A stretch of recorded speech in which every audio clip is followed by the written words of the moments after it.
all to the White House today for this special event honoring Americans in recovery and the incredible organizations that support them. I'm grateful to our Office of National Drug Control Policy and to Director Jim Carroll, thank you, for organizing this important discussion. I'm also glad to be joined today by Larry Kudlow, Director of the United States Economic Council. Thank you. And our Surgeon General, Jerome Adams. Hello. Before I get started, I would also like to thank Katherine Burgum, the First Lady of North Dakota. Thank you for joining us today. As well as Patty McCarty, the CEO of FACES and Voices of Recovery, whose organization is playing a key role throughout September commemorating Recovery Month around the United States. Today, we are here to highlight two important themes in recovery: the power of recovery tools and resources in the workplace, and the role personal connection to others plays in achieving sobriety. These themes are also shared in my Be Best initiative, which promotes healthy relationships, strong families, and supporting the people and programs in our communities that give children their best chance to succeed. Finding solutions to our nation's drug problem has always been something I've cared deeply about, especially when it comes to its negative effects on children and families. In my time as First Lady, I have traveled to hospitals and rehabilitation centers around the country and have seen the devastating results of drug abuse and addiction. I have learned that addiction and drug abuse are universal issues that do not discriminate based on income, age, race, or wherever you live. I believe that promoting education and awareness on this issue is critical to overcoming this terrible trend, which is why I'm joining you here today. The coronavirus pandemic has increased feelings of loneliness and sadness. For vulnerable populations, it has also increased the risk of substance abuse. But the American people are strong and always set up to help one another in times of need. My husband and this administration are also committed to making sure no one is left behind and forgotten men and women are not forgotten no more. The guests we have with us today are shining examples of how we can uplift our communities. Businesses, large and small, are represented at this event. Each of them share a commitment and understanding that economic empowerment and the feeling of purpose play an important role in creating sustained sobriety. These are the facts of recovery at work, and I'm inspired by each of your stories. You are not just job creators, you empower the human spirit. I want to thank all of you again for your outstanding work in making our communities a much stronger and accepting place for all Americans. Thank you very much. And now I would like to turn back over to Director Carroll. Thank you.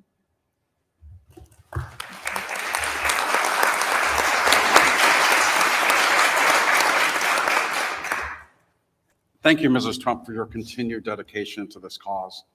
I have a great honor now of introducing you to some new friends, but these are friends of mine that are here today. But I think it's only fitting that we start with prayer. And so the first friend that I would like to introduce everyone to is Reverend Jan Brown. And Reverend Brown is the Executive Director of the Global Recovery Initiatives. She's the Executive Director of the Spirit Works Foundation. She serves as the chairperson of the Board of Directors of Faces and Voices of Recovery, which we'll hear more about in a few minutes. And she's also been appointed by the presiding bishop of the Episcopalian Church to serve on the Commission of Impairment and Leadership. Reverend Brown, would you please lead us? Let us pray. God of all creation, we give you thanks for this glorious day. We give you thanks for the opportunity to come together, to listen to one another, and to share hopes and dreams and possibilities as they relate to issues of recovery in the workplace. We know that purpose and meaning are pillars of recovery. Help us be faithful stewards and intercessors for all in need of meaningful work, engaging with goodwill in this spirited dialogue. We ask that you allow the conversation to unravel organically, that our differences not get in the way, that we be fully present, or we are here to do your work in this world. We know that in you all things are possible. Kindle in us your holy fire to allow us to be brave and bold and courageous around this important topic. We pray for those who continue to suffer with COVID-19 and their families and friends and those who are caring for them. We pray for those who are struggling with economic, financial, health, racial, and housing insecurities, and ask that you be with them to remove their fears and increase their reliance on you. We give thanks for the celebration of Recovery Month, honoring the millions of lives that have been restored because of recovery, the families that have been reunited, and the communities that are now thriving. We know that there are many in our midst who continue their struggles. Be with them now. Let them know that you are ever present and only a breath away. We pray for those who have died from overdose and other addiction-related causes. We pray for treatment centers, advocacy organizations, recovery organizations, and all those working to end and to serve those who are in or working toward recovery. Throughout this difficult season of COVID-19 and the ongoing addiction epidemic, remind us to maintain and celebrate our connections. Help us to always remember that we are the face and voice of recovery in this country and beyond. We pray for the leaders gathered here, that you would inspire us to find solutions that promote health and healing for all who have been affected by substance use disorders and any other addictions, and that you would equip us with the will and the skills to make those solutions a reality. Continue in us the good work you have begun. In your holy name we pray. Amen. Amen. Thank you, Reverend Brown, for that beautiful prayer. And when we first met, one of the first things that I did was ask her to pray for me and for the office on this issue, that we could continue to be led and guided to do the right thing. And so in addition to Faith leading us, and of course the First Lady being the North Star to always do the right thing, we've also been blessed at the White House with Larry Kudlow. Yes. He should be smiling, but I don't think that he is right now. In addition to being always a calm and reassuring voice, and as the lead for the Economic Council here, and the leading person really in the United States on economic issues, Larry is well known to all. But one thing I don't think is very well known, and I sincerely appreciate Larry coming forward today to be part of this, but Larry just celebrated his 25th year in recovery. And so Larry, congratulations.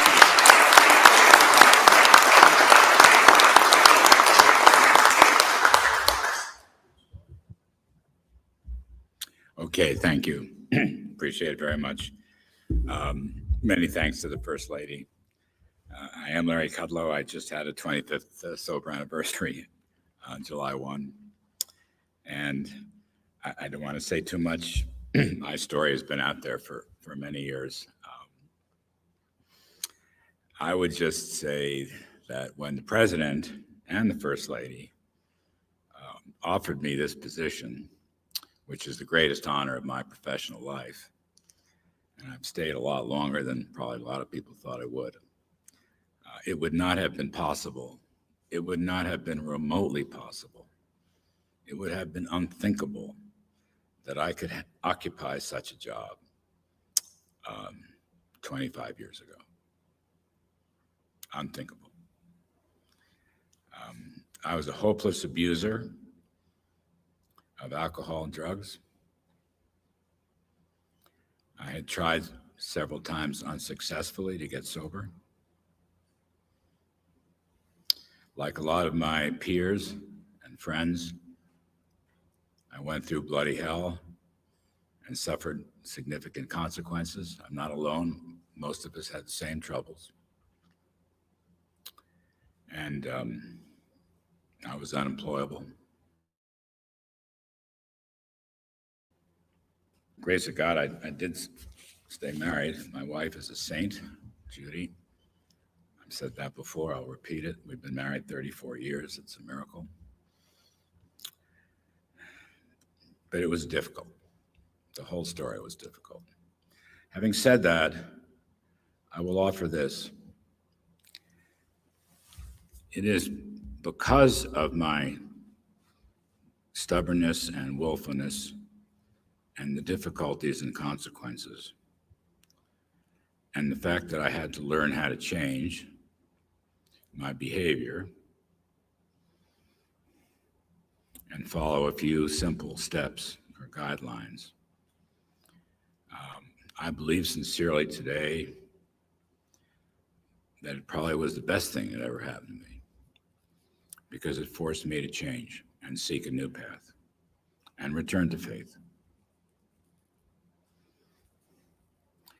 I might not have said it at the time, but more and more I've come to realize it down through the years. And so it's an honor for me to be with fellow suffering alcoholics and employers. And I will just say to you, you can get sober. You can. For those who are still sick and suffering, you can. It's not easy, but you can get sober and you can stay sober and you can lead a productive life.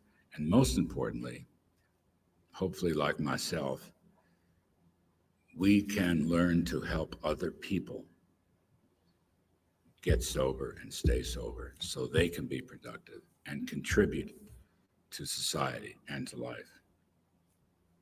I think it's a phenomenal thing that the First Lady has engaged herself in this battle. Phenomenal. But you're pretty phenomenal. And I've said that and actually written that in columns down through the years. So it is my pleasure and honor to be here with you today.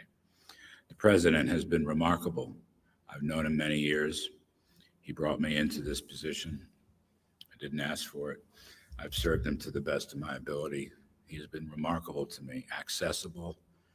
We have great discussions, sometimes even debates. He's a remarkable man. And if I get time off for good behavior and write another book, I'm going to write about that because I sincerely believe it. But I'll also say this, drawing from what the First Lady said about loneliness and sadness, there's nothing as bad as that. You're trying to do good, but you can't. And for me, and I will kind of paraphrase from the big book of Alcoholics Anonymous,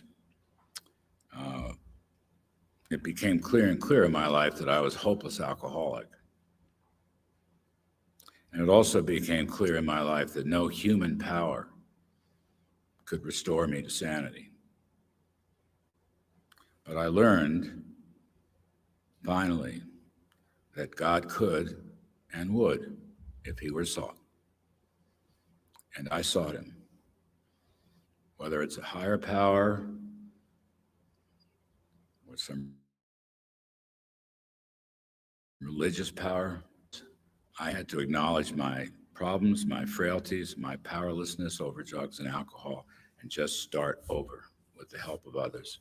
And to this day, and I mean this truly, to this day, in my personal life, I don't make a single significant decision alone because I have a track record of making bad ones. Instead, I go to my friends, my sober friends, and my wife to get advice and suggestions, and then I follow them. And that's worked for me. It may or may not work for you. I just put it out there, but it's worked for me. Left to my own devices, it was ugly. But leaning and following the advice of others and their sober wisdom has worked for me. And I'm here helping out with our team. And you too can do exactly the same thing. I don't care what you do for a living. Doesn't matter. This is a disease that has remarkable equality. No matter who you are, you can get it. And I got it. There isn't a day that goes by that I don't think about my alcoholism. There isn't a day that goes by that I don't read my daily meditation and prayer in the morning. There isn't a day that goes by that I don't call or text one of my AA buddies. And there isn't a day that goes by that I don't say the Serenity Prayer. Not a day for 25 years. Why? Because I have to. That's all. I need to be reminded of the main issue, which is my sobriety. I may have good forecasts or bad forecasts. I may give the president good advice or less good advice, but the one thing I do, without exception, is go through my meditations and the Serenity Prayer. And oftentimes, if things get a little intense around here, just occasionally, I will say the Serenity Prayer again. It works. It works if you work it. I hope you know that familiar phrase. God bless all of you. I'm blessed. I'm lucky, but I'm blessed that I discovered God, that I discovered a higher power, that I discovered 12-step programs, and then I'm able to help out my fellow alcoholics, my fellow countrymen, to give service. It really is the pinnacle of my life. I'm an old guy that came late, but it's been great, honestly. It's been great. My worst day, president can be yelling at me or something goes wrong. It doesn't matter, whatever. My worst day now is better than any day I had before I got sober. And I mean that sincerely. So you can do it. And to the employers who are here and others, give us a chance. Please, give us a chance. That's all we ask. And we will try to own up to our responsibilities and stay the road, stay the path, stay on the right road, and help you. I think recovering alcoholics make great employees, myself. And that's what makes it such a great thing that the First Lady and my pal Jim and Jerome have come to help in whatever capacity we're here, official, personal, whatever. It's very rare for people to do this, what you're doing, ma'am. So we love you for it. We really appreciate it. And if you'll permit me, I'll just end with this thought. God, grant me the serenity to accept the things I cannot change, the wisdom to know the difference. God bless all of you. And let's all stay on the happy road of destiny as sober men and women. Thank you, ma'am. You can see why we all love Larry and love having him here. We're also blessed to have someone in the administration, and I'm so blessed to have him as a friend. We have the nation's doctor who is firmly committed to safeguarding the lives of all Americans. Dr. Jerome Adams, also, like all of us at this table, and I think like so many of all Americans, understand what addiction can do to families, the pain that it has caused, sometimes at a funeral, sometimes at a hospital or a treatment center, or sometimes at a jail cell. And so we're blessed not only to have his expertise, his phenomenal medical training, but someone who understands the issue and someone that I can call, as I frequently do on his cell phone, to say, Jerome, what should we do? and he's always answered that call. And before I let you speak, one of the first things that you did was recognize the importance of naloxone. And I see you have it sitting in front of you. And for the first time in 13 years, he issued an advisory to talk about this issue. So I now would like to introduce my friend and a friend to all Americans, our Surgeon General, Dr. Jerome Adams.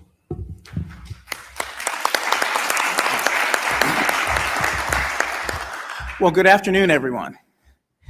Thank you all for being here today to lift up the lives that have been affected by substance misuse all across our country, especially during this incredibly unique and challenging time. I'm happy to be here alongside my federal colleagues. And I got to tell you, 3 years ago, when I took this job, I would have never predicted that two old white guys, Larry Kudlow and Jim Carroll, would be two of my best friends at the end of all this. But they truly, truly are. And I also have to give a shout out to the passionate and compassionate leadership of our First Lady. Do you know how special it is to have a First Lady visit women who are in a neonatal abstinence syndrome clinic? That's powerful. When we talk about busting stigma, that was a moment that I will just never forget, and I will always appreciate and thank you for, because as Larry has said, far too many people for far too long have felt unheard, and you made so many people across the country feel worthy and feel heard simply by your presence. So I just want to thank you for that. And I'm so happy to see the depth and breadth of organizations around the table and coming together here and every day to curb the many epidemics we're facing in this country: viral, chronic disease, and of polysubstances. As you all know, September is National Recovery Month, and while the observance itself only lasts a month, it sends an important message that should serve as our guiding light all year long. That message, the one Larry powerfully just helped us become a little bit more familiar with, is that recovery is possible. It's a message that I try to carry with me everywhere as I meet with individuals in recovery, as I meet with their loved ones, and health professionals and community members seeking to provide support. In many of those conversations, I see firsthand the powerful results when individuals fighting addiction are connected to care and provided the sustained support they need on the road to recovery. I'm glad to see my buddy Larry here for another reason, and that's because something I've always emphasized is that public health is sometimes overlooked a key linkage in recovery, the workplace. Even if it's virtual as it is right now, I'm convinced the workplace remains a critical component of support to those who are struggling with addiction. An estimated 2/3 of individuals who misuse opioids are employed. I remember visiting Fort Wayne, Indiana, and their health commissioner telling me that 70% of the overdoses in their county were among people who were employed. Given how much time employees spend at work and the powerful grip of addiction, it is possible and likely that many of these individuals will turn to substance misuse while on the job. The substance misuse rates in key industries are very high, such as the accommodations and food services industry, construction and mining. And SAMHSA's data tells us that 1 in 5 employees in the accommodations and food industry report illicit drug use in the last month. 1 in 5. Substance misuse and addiction is not only harmful to our health, but it also leads to absenteeism, high turnover rates, workplace injuries, and reduced performance on the job. And it's why we must address it holistically. On the other hand, and this is critical, we know that gainful employment is an important part of getting and staying healthy. Along with stable housing, having a meaningful and adequately paying job is one of the best predictors of successful recovery. And I visited places like Belden, like Grayston Bakery throughout the country that give people a chance to work, and have found that, as Larry has exemplified, they are often the most loyal and consistently productive employees that a company has once you give them that chance. We know that having healthy employees, workplaces, and communities helps our businesses thrive. And what's good for health, both mental and physical, is good for business. An important and still too often missed touch point for recovery is when individuals overdose. That's why my office, as Director Carroll mentioned, is focused on putting naloxone in the hands of community members in an effort to reduce opioid-related overdose deaths. In April 2018, I got mine. fantastic, fantastic. In April 2018, I issued the first Surgeon General's advisory in more than 10 years, highlighting the importance of naloxone and how we can use it to help curb opioid overdose deaths. And if Secret Service doesn't kill me, I'm going to demonstrate to the First Lady how to use naloxone. Put your finger over it like that, and you just push. So give us a push. That's literally how easy it is to save a life. That is how easy it is to save a life. Any of us can do it. One-time use, yes. That's the intranasal form. This is the auto-injector form. Since the beginning of this administration, we've seen a more than 400% increase in naloxone dispensed, and this amounts to real lives saved in communities across the country, thanks to all of you, because we put the word out, we demonstrate good behavior, but you all are the ones that are making it happen on the community level. And I know first responders have made great strides to make sure personnel carry naloxone while on duty. So I'm grateful to ONDCP and CDC for formulating guidance for our frontline heroes, including law enforcement and firefighters, in delivering this life-saving drug while staying safe from COVID-19. I want you to hear me say this. COVID-19 is not an excuse to not deliver naloxone to someone who you suspect of having an overdose. It is a low-risk endeavor to deliver naloxone to someone, but there is a high chance that you could save a life. It's also important that we encourage those beyond our traditional first responders on how to use and to carry naloxone, including employees, employers, teachers, coaches, parents and friends, and first ladies. Speaking of engaging in and working with new and non-traditional partners, I'm also committed to working diligently with communities to address the opioid crisis from multiple angles. Any of you all remember this guy called C. Everett Koop? One of my predecessors. He looked a little bit different than me. He was a little bit older, had a big gray beard. Well, in the 80s, he put out a pamphlet called Understanding AIDS to every household in America. Anyone remember that? Detailing ways that everyone could get involved to stop the HIV epidemic. The opioid crisis calls for a similar approach, but my office took a 21st century slant and issued a digital postcard to educate Americans about the opioid crisis. The postcard provides tangible actions that every single citizen can take to raise awareness, prevent addiction, and stop opioid overdose deaths. And I hope you'll visit my website at surgeongeneral.gov, download the digital postcard, and share it with your loved ones, share it online, share it through your social media channels. In addition to the postcard, encourage others to share their stories, as Larry has done, in an effort to educate and to reduce stigma. We know addiction is complicated, and we must work to help everyone understand that it is a disease and not a moral failing, and that it can happen to anyone. Reducing stigma can lead to better health outcomes, but if we don't, I remain convinced that stigma is and can continue to be one of our biggest killers. Unless our loved ones and their families feel comfortable seeking help, we'll never be able to get it to those who need it the most. And that's why I also want to give a shout out to First Lady Burgum from North Dakota, who's been very public with her story. That's how you bust stigma, with a First Lady of the United States visiting moms with substance use disorder, by a First Lady of North Dakota sharing her story, with Larry Kudlow in the powerful position that he's in, sharing his story of recovery. And I personally know the effects of how substance misuse and addiction can hurt not just the individual, but their entire family, friends, and broader community. There's rarely an individual suffering from addiction. There's a community around that individual who is also suffering.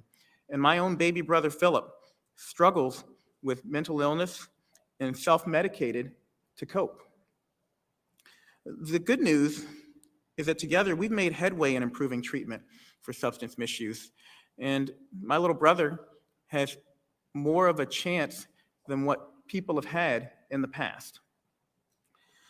While treatments and services are increasingly available and accessible, we still have far to go to ensure that every person, regardless of race, ethnicity, gender, or geography, receives the support they need to recover. And like many of you, I want to help not just turn the faucet off, or to turn the faucet off, not just mop up the flood. We must all continue promoting and investing in interventions that prevent addiction in the first place by treating mental health conditions and integrating mental and physical health, by raising awareness of and working to prevent adverse childhood experiences, by promoting trauma-informed care. Far too often we re-traumatize people when they come to us at their low points, and by working to prevent youth misuse of any and all substances that have been shown to impact brain development, including vaping, including marijuana use, including alcohol misuse. So in closing, I'd ask that you please join me in this important work and continue your efforts to empower and enrich our communities, one person, one family, one workplace, one nation at a time. I know we can do it. The proof is around this table. We just need to help everyone else understand addiction is a disease and not a moral failing, but recovery is possible. Thank you.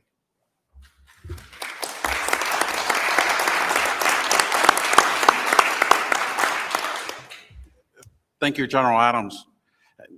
He stole my thunder a little bit. Now have the honor of introducing another friend from North Dakota, the First Lady.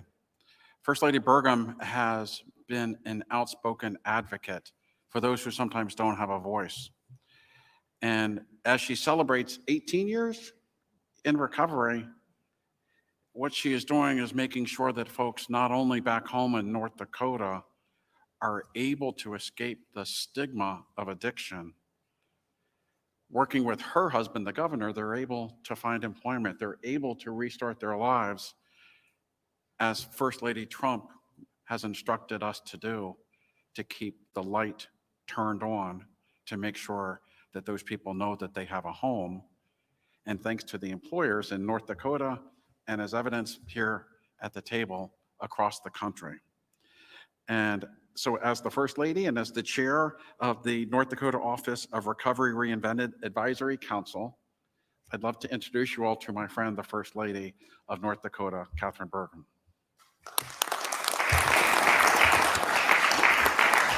Thank you. Thanks so much, Director Carroll. I'm so grateful and honored to be with you all today. Thank you so much for including me in this important discussion, and thank you for the incredible work the Office of National Drug Control and Policy does to support and care for so many people across our nation.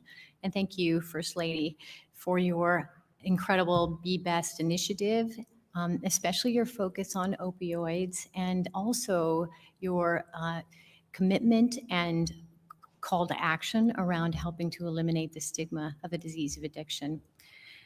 So, as everybody knows, September is Recovery Month, and as Director Carroll mentioned, I am 18 years now in long-term recovery from alcohol addiction, and I'm deeply grateful for that because I too, like Larry, would not be here today at the White House. I don't know where I'd be without my recovery, so I'm deeply grateful. My struggle with addiction started when I was young, when I was in high school, and followed me for 20 years of my life, including 8 years of relapsing. Two things were really important to me in finding recovery. One was asking for help, and the second was an incredibly supportive work environment and a deeply understanding team leader that was pivotal in helping me find recovery.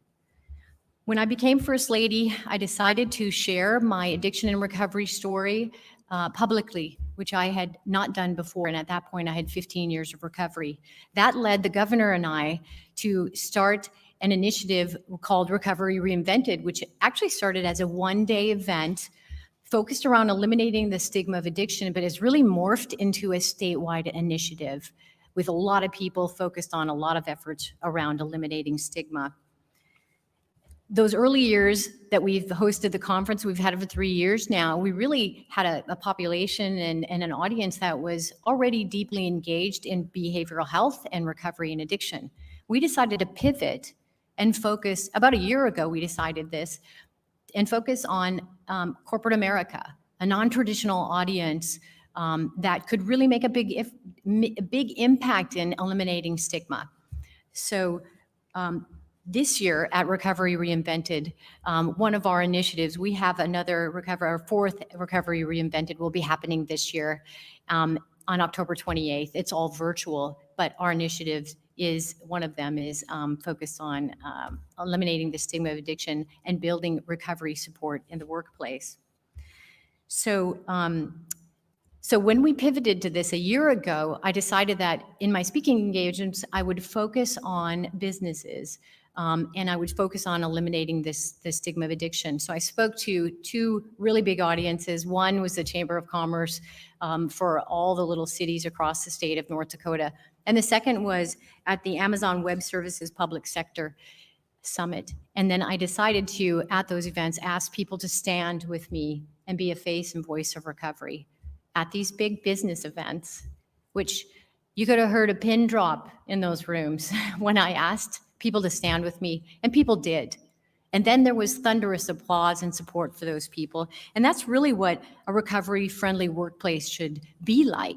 It should be an environment where there's no shame in admitting that you're in recovery and that you're a face and voice of recovery, or that you're a person that's struggling and might need help. In North Dakota, we are all in on the concept of peer support specialists or peer recovery specialists.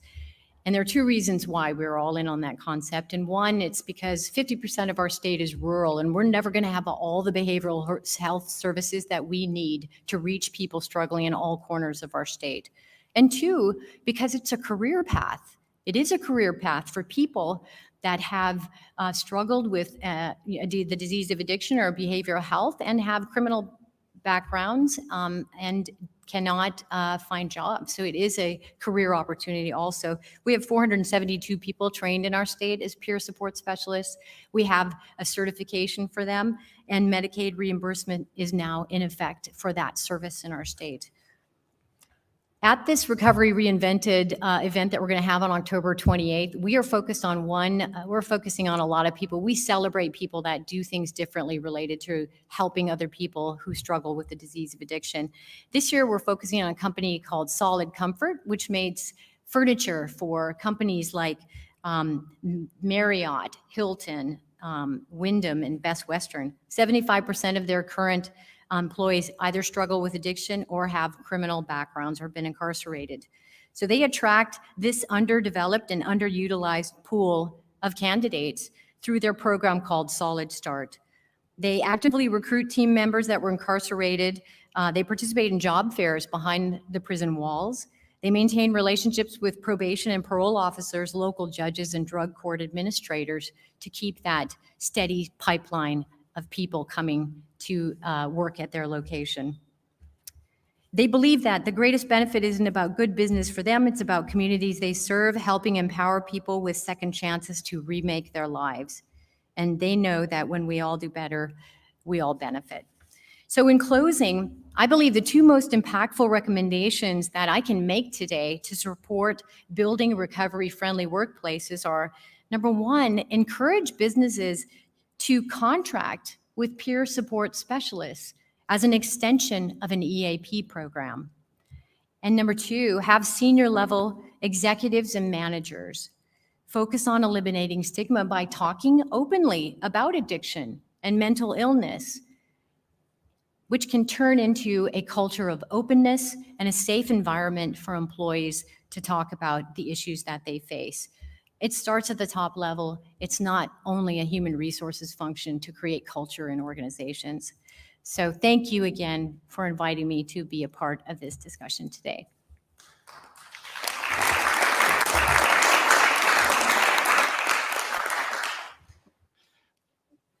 Mrs. Trump, I don't know that I've ever mentioned this, but I was working in the West Wing for your husband in another capacity, and I started working behind the scenes with Kellyanne Conway on this issue. And I realized this position was open. And as I did mention publicly about 2.5 years ago, my wife called me, and it turns out we had a family member who needed to get in detox that day. And so I knew that I wanted to get into this position. And when I met with the president, his parting words to me after talking about this issue, and we spoke about his brother Fred, who had died of this. His parting words as I left the Oval Office and we were talking about saving lives, he said, "Be relentless." And it's been my charge to my staff to be relentless on this. And the next person that I want to introduce is someone who really epitomizes that and has lived up to the charge of being relentless. Even though she didn't know the president told me to say that, it's someone that I think she has done that every day. And Patty McCarthy, the CEO of Faces and Voices, is a person in long-term recovery. And when I took the job and came over, they said the first person that I need to meet, because she is truly the national spokesperson for people in recovery. She's been an ally in getting key legislation passed. She's been an ally in making sure that those folks are heard on Capitol Hill and that they're heard here at the White House. And so I now like to introduce my friend, Patty Metcalf. Patty, thank you. Good afternoon and happy Recovery Month. It's great to be here. I am Patty McCarthy and I am a woman in long-term recovery. And for me, that means I have not used alcohol or drugs in over 30 years.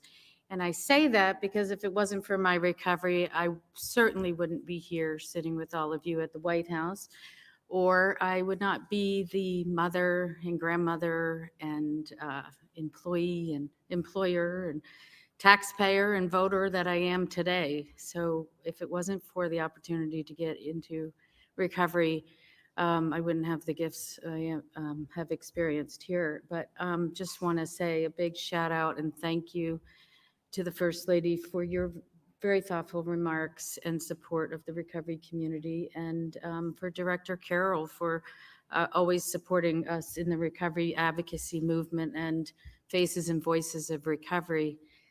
It was quite a surprise last November when I got a phone call from Director Carroll on my 30-year anniversary. So very, very, very nice to hear always. I just wanted to say that Faces and Voices is incredibly grateful to be part of this discussion, and we've been around for over 20 years. Leading a advocacy movement of the grassroots recovery community. So people in recovery, family members, friends, allies, everyone here who supports recovery. And it's an incredible movement that has represents over 23 million Americans that are in recovery. And we've grown internationally. We have Faces and Voices of Recovery, Canada, Brazil, South Africa, United Kingdom. So the recovery advocacy movement is incredibly strong, and we encourage everyone to get involved. I work with an incredible team of people who are dedicated to bringing awareness, fighting the stigma, and fighting for the rights of people in recovery, particularly around employment and housing and criminal justice issues that have often been a barrier for people in recovery to find the help that they need and to live productive and meaningful lives. So we work to organize and mobilize the recovery community across the nation. I've visited so many grassroots organizations and individuals that have been telling their stories at the local level, and that's why it's so important that we step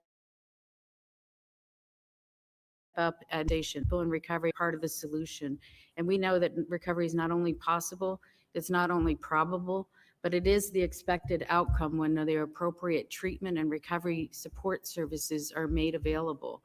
So we will continue to fight for that at every level in communities and in federal legislation on Capitol Hill. So bringing together the recovery community is just, it's a pleasure to work with so many individuals that have been impacted by addiction, and particularly the work of organizations that are supporting the children, and the children who are the biggest winners when parents find recovery.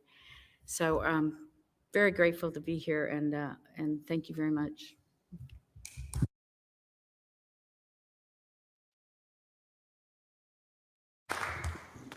Mrs. Trump, I know you have another obligation to go to. Well, I have surprise. I changed my schedule. Oh my gosh. I changed my schedule, so I want to hear the stories. I read the amazing biographies of these people, so I want to stay and hear from you. So. Oh my gosh, that's great. Thank you. You can see why we're so blessed to have Mrs. Trump as the First Lady and so dedicated to this issue. Larry, you said a minute ago, that you're in the Oval Office and the president raises his voice at you. We've never had that. I really don't know what you're talking about. Larry. Yeah, it must just be you, Larry. The toughest person in the room, really, for me to win over probably was Mrs. McCarthy. Patty, I think wasn't sure when I came in whether or not I was going to be the advocate, but having a family member and having you with Philip and having a family member. And Patty's not shy about, I said I'm not shy about picking up the phone and calling Dr. Adams. Patty's not shy about picking up the phone and calling me. That's a compliment, actually. So at our office, it is important that we have people like the folks we've introduced so far nearby to make sure that we're doing the right thing. But it's also critical to make sure that here at the White House, in my office, that as the principal drug advisor of the president, that we have people much closer by to me who could make sure that I'm doing the right thing. And so to begin the next part of the panel is one of those people, and my colleague Peter Gamond, who's been working at the Office of National Drug Control Policy for 10 years and is a person in long-term recovery. And before Peter begins, I'd also just like to recognize that we have other people in the audience today who might not be at the table, but who work at the White House who have been on the other side of recovery. But they're here today, and they know that recovery works. We've also had parents here who have lost a child, and we know how difficult this must be. But we're blessed with Peter, who's not particularly shy either about making sure that I'm doing the right thing for people in recovery. And so, Peter, if you could take over the next portion so the First Lady and I can listen, that would be fantastic. Absolutely. Well, my name is Peter. I'm a person in long-term recovery. And that for me means, among other things, that I could be sitting at a table like this today. And I think a lot of us can imagine how far away that might have seemed at certain points in our own experience. What I'd like to do today is for everybody who hasn't been introduced so far, if you could just quickly tell us your name, tell us the organization you work for. No long introductions because we want to keep the time so we can talk about the issues, talk about what works, what doesn't. So why don't we start right here with you, Douglas Kiker, Mr. Kiker. Hi, I'm Doug Kiker, and I'm here representing Retrofit Careers, now ecoverycareers.com. And I'm an employer. I've been in the construction business for 36 years, and I'm also in recovery. And in that time, I have put a lot of people to work that are in recovery, and I can tell you people in recovery make great employees. I've been doing this on my phone at night, and I spoke to my co-founder over there at the end about it, and he said, well, why don't we start a website? And we looked around because we thought there had to be a website dedicated to putting people in recovery to work with people who were interested in hiring those people, and there was none. So we started a company called retrofitcareers.com, and there's been several challenges to bring employees, to bring in employers, and to let people know we're here. I'm in construction and Dan's in sales, and we funded this by ourselves so far, but I have a lot more to say about it, but in the interest of time, I'll concede. Thank you very much, and it's an honor to be here, and thank you very much. We can go right down the line. Thank you, Jim. My name is John Moser. I'm with Tony Luke's in Philadelphia, if you can't hear by my accent. We have the Recovered Futures Initiative. The reason we started this after witnessing the stigma surrounding addiction derail his son's career aspirations, compromise his sobriety, and ultimately cost him his life, Tony Luke Jr., standing behind me, and Tony Luke's The Brand, pledged to establish an initiative designed to empower the professional lives. We have a franchise system, and we are working diligently to bring people through recovery into ownership of their own franchise. We believe that the stigma of addiction, well, we seek to aid these individuals developing confidence, job experience, professional skills that dispel the unemployable rumor. These make our long-term goals doable. Recover Futures believes that the social stigma surrounding addiction is the primary barrier standing between those in recovery and the realization of their full career potentials. So we're working diligently to bring people through and actually own their own businesses through some very hard work, and we're starting to get some help from our state level. So we're very excited, and Mr. Carl's been awesome also. Thank you. And Tony didn't wait, but Tony, we're blessed to have Tony here, and I know you do all this in memory of your son. And we had the great opportunity to meet when I came up there. When I've been on the road, I eat at too many places, whether it's Nally Fresh or Tony Luke's. I'm sure my doctor here is going to tell me to watch what I eat. I've been known to have some Tony Lukes during my time too. So, in moderation. I just want to really quickly say that you brought up a very important point, and that's not just employment, it's gainful employment and a pathway forward. Because what I've experienced as I've gone around the country is employment is important and it's the first step, but far too many people in recovery are chronically underemployed. And that leads to frustration and anxiety and depression and a feeling like they can't get out of the hole. And so I just really wanted to highlight that and say thank you for creating that pathway, that pipeline. You got to get in somewhere, but you got to have a vision for where you can be. Thank you for recognizing that. To us, that's the very essence of what we're trying to do. Everyone that we've met and worked with in recovery are super intelligent people, extremely intelligent, I should say. Unfortunately, I feel the stigma has put these people into dead-end jobs. There is no stigma in our operation, not at all. And we are working for that. Thank you for pointing that out. I appreciate that. Thank you. And as we move along, if we could try to be brief, because we do want to have a discussion across the table too. Thank you. I'm John Moinzad. I am the founder and owner of Forged Modern and Ventana's Sober Living. I am a designer and an artist, and I am also in recovery, grateful to be in recovery. What I have done is I've transitioned what I used to do to change people's atmospheres to actually changing their lives. We create a line of beautiful architecturally significant furniture that is for commercial and residential use. A percentage of those proceeds go to support people in their continuum of care through a beautiful, rewarding sober living program that's open-ended. We have a stigma-free, obvious environment, but I've had an opportunity to take the relationships that I had forged in my previous life as an interior designer before shifting my focus to what's really important. And I have been so encouraged by those progressive companies that have recognized the opportunity with these brilliantly talented people. One of the things that I look at and the symbolism of Forged is that we work mostly in steel because it's a US product, but more importantly, because the process of forging something, you have to practically destroy it. And the people that come out of or on the fortunate to be on the other side of recovery are stronger, much like steel, for their triumphs and for the things that they've gone through to get there. So I'm grateful to be here.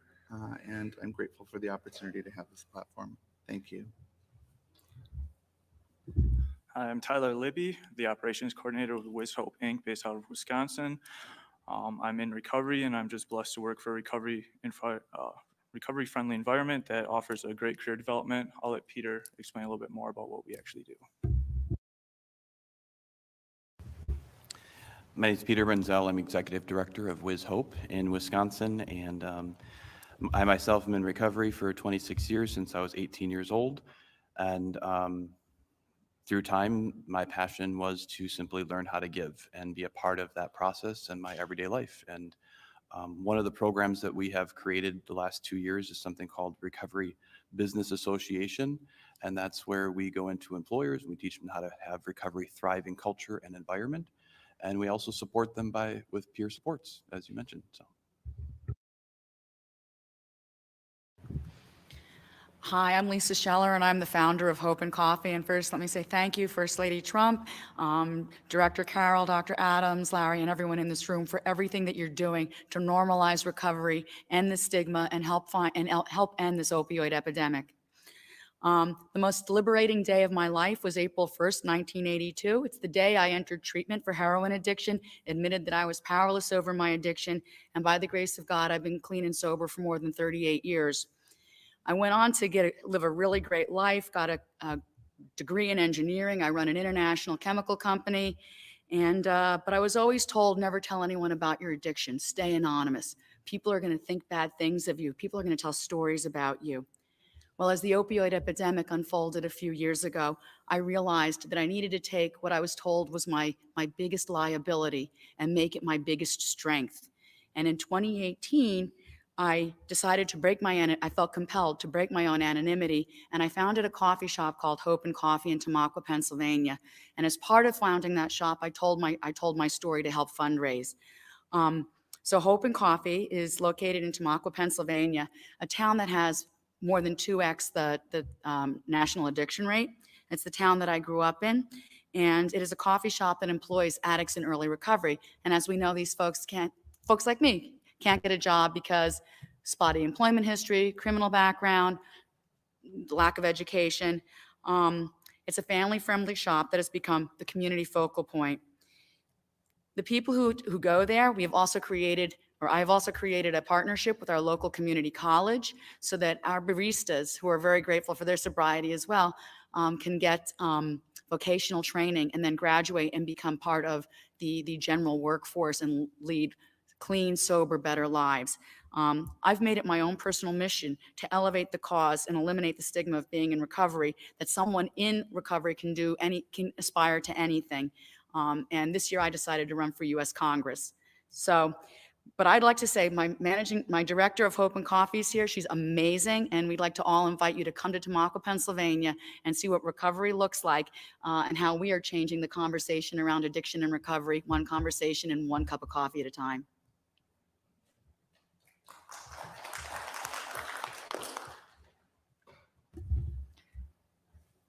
My name is Lauren Kalora. I'm the director of Hope and Coffee. I am also very thankful to be here. Thank you for having me today.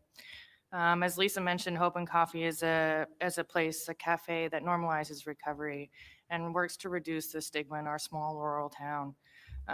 We create bystander opportunities by just being a regular community cafe where anybody can come and enjoy a cup of coffee, enjoy a baked good, enjoy some live music, go to a recovery-based meeting where we house them there. We really just are a resource hub for our entire community. So far, Hope and Coffee has employed 18 employees, and 16 of our employees are currently living still in recovery today and working successfully with their employers.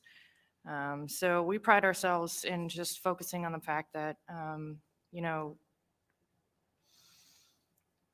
the opposite of addiction is not sobriety. The opposite of addiction is positive connection. Thank you.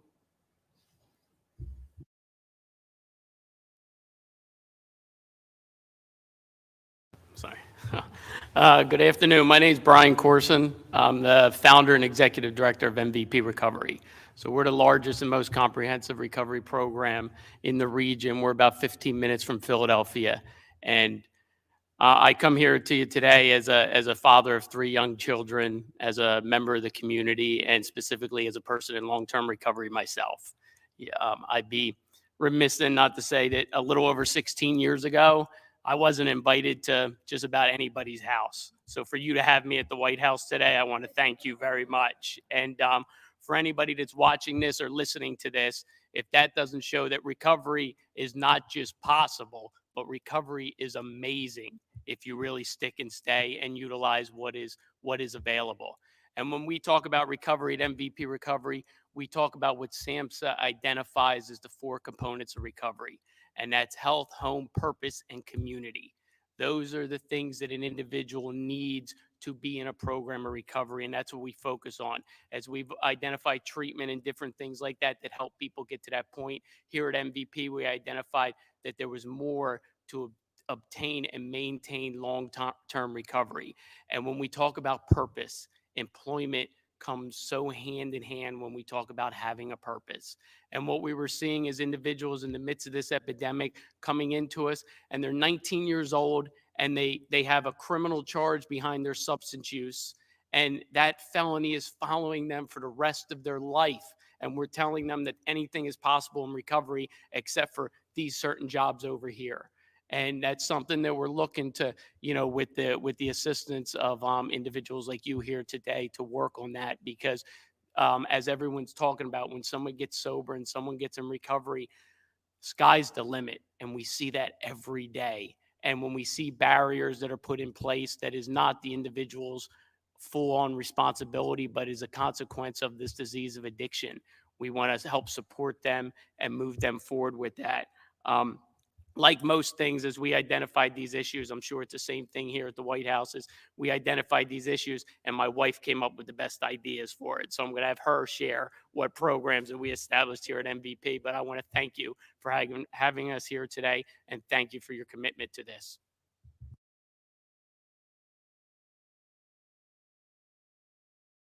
Thank you for having us. Good afternoon. Thank you, Mr. Adams, Dr. Adams, Mr. Carroll, First Lady Trump, and Mr. Kudlow. As you did share, I am a person in long-term recovery, and as it says in the big book, you will be rocketed to the 4th dimension, but boy, this is a trip. To be here today, I'm very grateful. We, as my husband said, we operate MVP Recovery in Philadelphia, right outside of Philadelphia, Pennsylvania.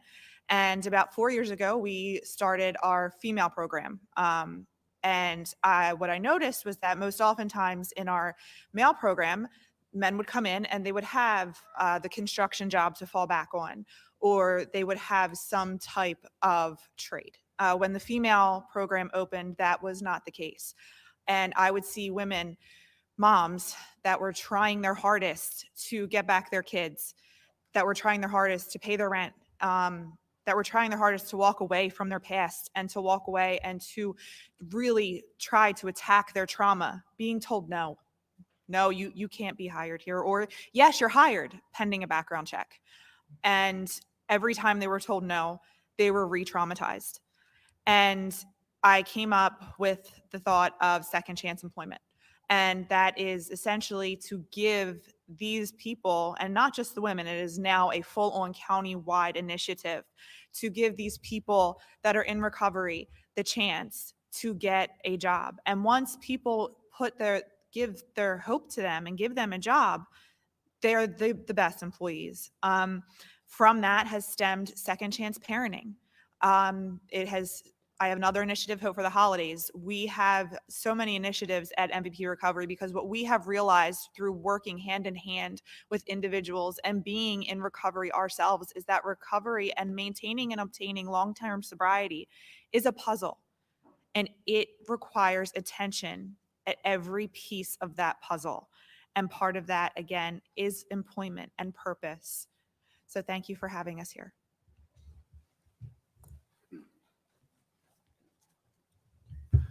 My name is Dodd Wood. I'm from Anderson, South Carolina. I'm a small business owner. I'm in the insulation contracting business. So I'm a small business in a small town, and it's just a blessing to be here to have opportunity to speak and listen to these wonderful stories and this group of people. And I just want to say that it's a blessing. But my story of recovery is never had to be a recovery. Thank the Lord, I've never had an issue with substance abuse, and I know it's a blessing.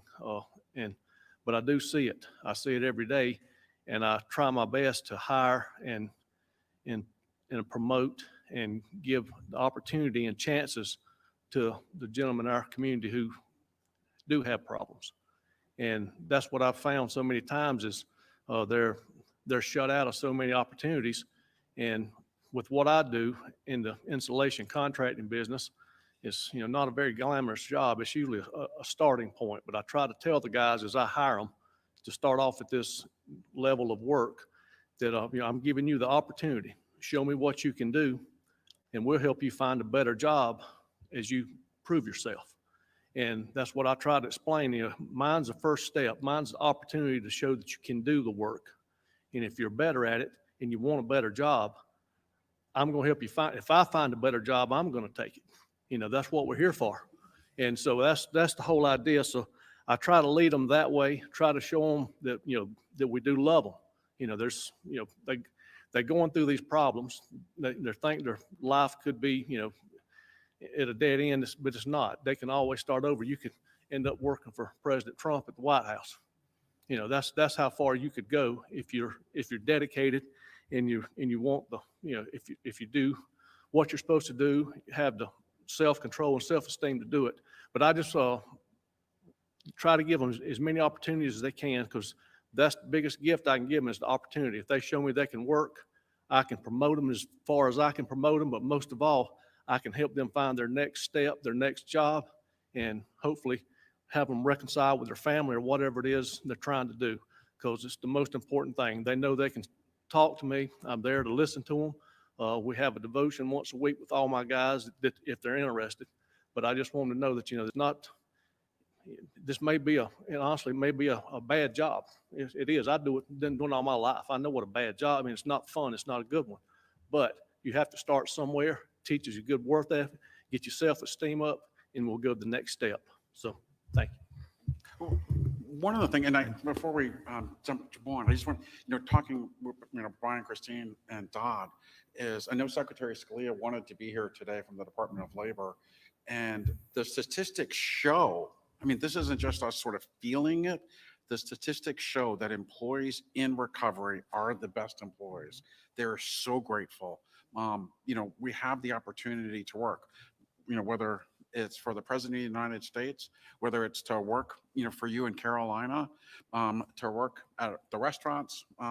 It's that opportunity, to be able to, start over again and have someone believe in them. And so the statistics show what we feel. So thank you. And we recognize that. One of the things I want folks to think about, and we won't have time to hash through all these issues today, but one of the things we want to know from a federal perspective is how can we help people like you? Because you've got the heart to do the right thing, but we also have to be realistic that you run an installation company. You're not a psychiatrist. You're not an expert on medication-assisted treatment. You're not someone who is necessarily equipped to deal with the issues that will come up. We know for people in recovery, but we know that those supports are available in the community. And so we want to understand what we can do to better create that connectivity between the support services that are probably already right there in your community, or that we can help make available in your community, and the opportunity that you're giving people so that they can be maximally successful in recovery. Thank you. Appreciate it. Hi, everybody. I'm Julie Funkhauser. I'm the co-founder and CEO of the Recovery Connection. And I just have to say, it is beyond an honor and a privilege to be here. And I hope I'm not the only one that was like totally nervous this morning about this. but I do have to share with you, after hearing your story and First Lady Trump and just everybody having an opportunity to share words and meeting the folks that I've met so far, it just shows me time and time again that, recovery is everywhere, even in the White House, and so I must say that I'm not very nervous, because I sense the love and I sense the authenticity and the sincerity, but I am a person in long-term recovery. I celebrated 12 years back in April. And I'm originally from Northern Virginia. I am out in Winchester, Virginia, which I don't know if anybody's familiar with that. It's kind of out there. But so the Recovery Connection is a transitional living program for women that struggle with substance use disorder. My partner, well, she's my best friend as well, Meredith Spear. We, 2 years ago, we just celebrated our 2-year anniversary of being open. And we are peer-based as it stands right now. We believe in, I'm a certified peer recovery specialist, and I'm a certified Narcan trainer too. So, yeah. But we believe in cultivating a culture of transparency. We are small right now. We're in the process of expansion beyond one location, and we are becoming residential treatment and not just. So we're incorporating clinical services, which is very exciting. And so I'm looking forward to having a discussion in regards to, at least on a state level here in Virginia, some of the challenges that we face in employing people in recovery in a clinical setting, because oftentimes their records haunt them. And so, that's something that we face on a regular basis because we're in the hiring process right now. And, I have a line out the door of people in recovery that want to work for us because they believe in that unspoken automatic empathy, and we can't. Because there's, legislation that blocks that. So I'm looking forward to having a discussion. I am also a mental health and recovery advocate. And I didn't intentionally sign up for that. Unfortunately, I lost my husband, Danny, to an overdose on September 11th, 2018, an already very solemn day. And so, coming up on the 2-year anniversary of that, I kind of, after his passing, the events leading up to his decline were indicative of some gaps that existed in the system, and every crack that was there, he fell through across several different entities at the crisis level. And so I found a passion in advocating for different types of crisis intervention services. And I just wanted to share, I'm thrilled that in the state of Virginia, as of July 1st, a piece of legislation, SB 903, known as Danny's Law, was passed uncontested. So that's trying to laying a foundation to provide standard operating procedures and how substance use related emergencies are handled in the emergency rooms and hospitals. So I will close with this very, very quickly. When I decided to dive into advocacy, I didn't know what I was doing, but I remember saying to my dad, he has 36 years in recovery. And he said, "You're going to do this, kiddo." And I said, "One day I'm going to get to the White House." Guess what? So thank you so much.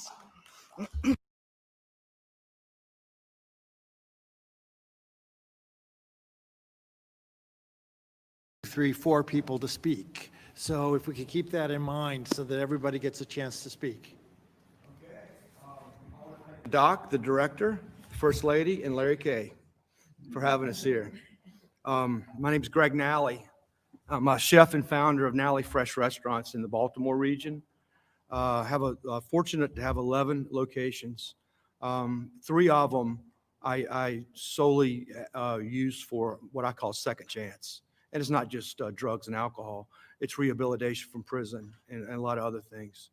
What I found, and instead of having all my 11 locations with folks in recovery, I feel it's better to have 2 or 3 and have more of a concentrated,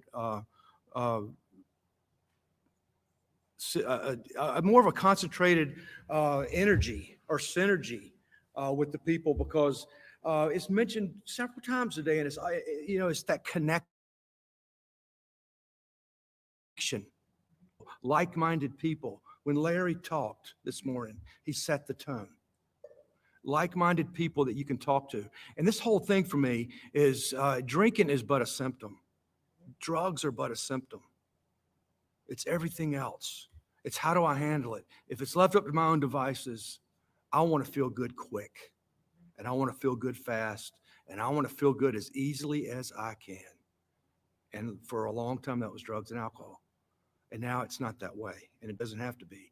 And so it has, the same man will drink again. And based on my spiritual condition, I have a chance today. And that's what I try to preach with everybody that comes to work with me, And I'm very fortunate. I came in here in a cavalier attitude today. And I am very, very humbled right now. And I'm very grateful. And thanks for having me. I know time's limited, but I have to say, Greg, I talk about the stores. I was able to visit the store once, and I shared that story about the practice there because it blew my mind because, I'm so often going to a situation or a location where they have like one person or two people in recovery.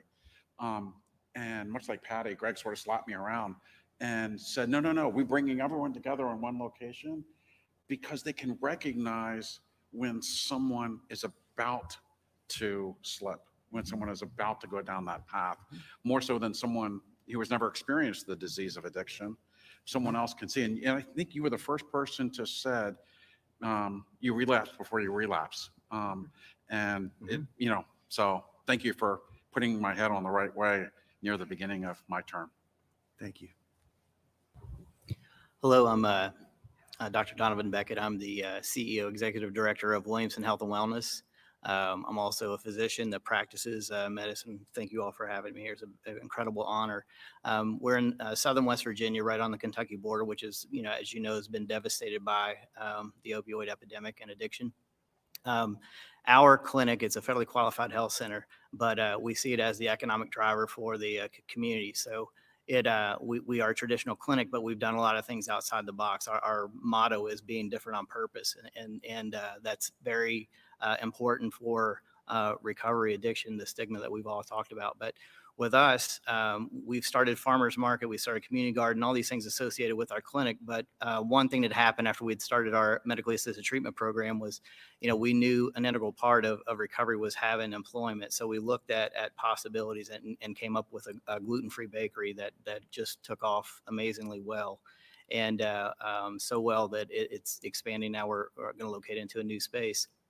But also, it just reinforced that if we can find more employers that would be willing to take a chance on people in recovery, that would be very beneficial to our program, but also to the community as well, and on the road to recovery. So we have now worked with community college on creating certificate programs. So we're going to begin other programs and other employers that are interested in employing our patients that are coming through recovery to give them that opportunity to recover, and with, as Dr. Adams brought up, having gainful employment. I mean, that's, we've got a lot of opportunities to do things, a lot of shortage in people looking for employment, but this will give us the opportunity to do that. Thank you very much.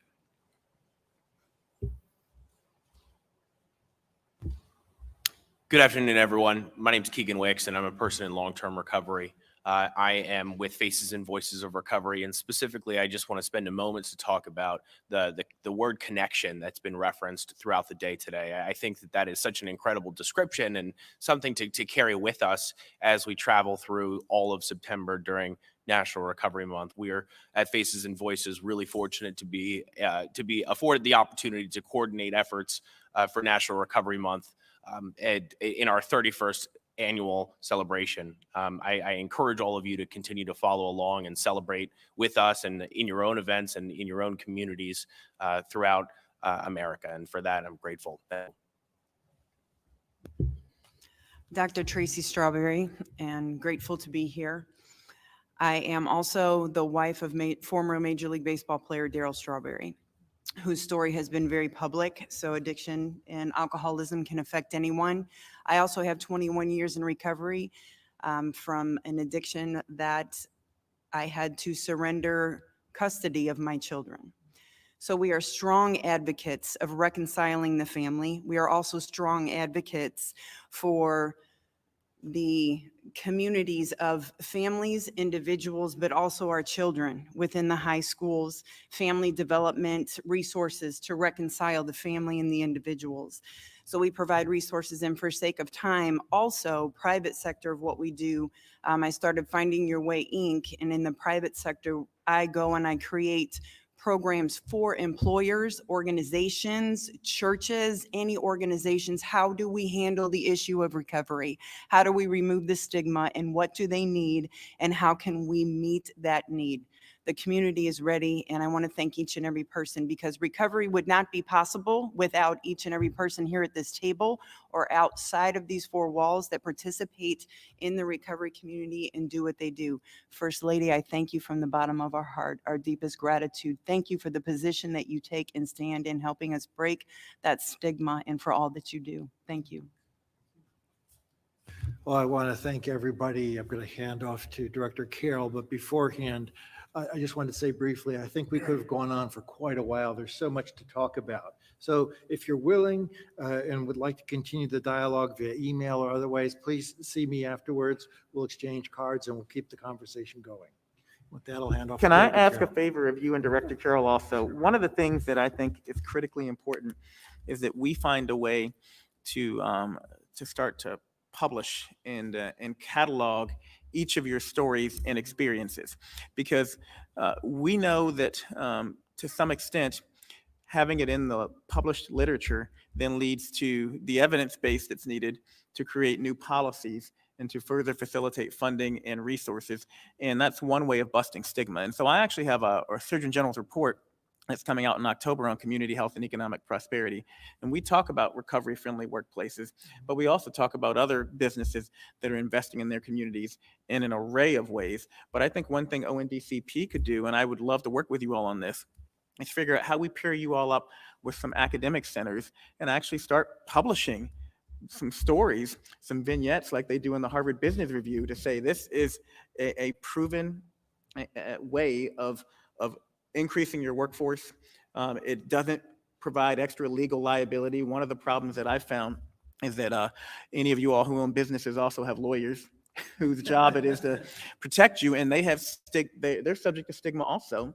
And so we need to publish and say, not only is this not a legal risk, but actually they have less workman's comp claims, and these folks actually have a lower legal risk than everyone else out there. But that's something I think we could do together to help lift these stories up, and not just let them end with a roundtable discussion today, but become the start of us busting stigma in the literature and creating a pathway for other people to follow your example.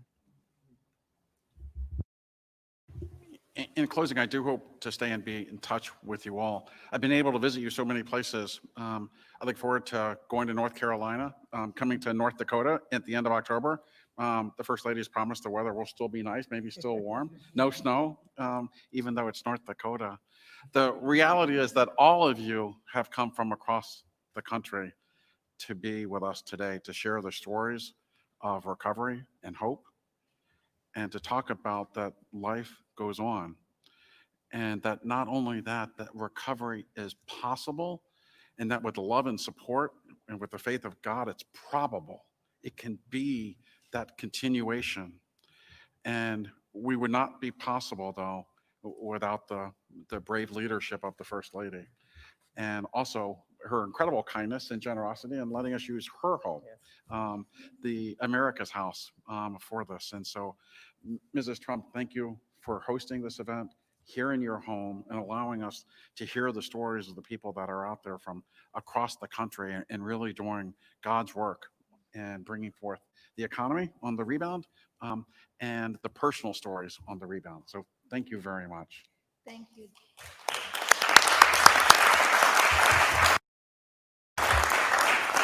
Thank you, Director Carroll. Thank you so much for sharing your stories, and congratulations to all of you. Please work hard and get rid of stigma.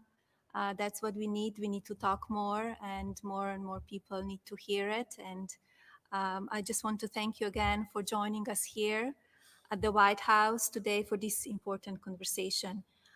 Our nation's drug problem will not be solved by one person.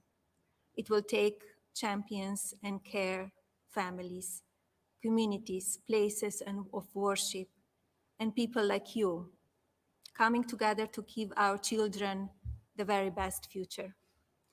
I appreciate your time and dedication on this important issue. Be safe, and God bless you, God bless your families, and God bless our great nation. Thank you.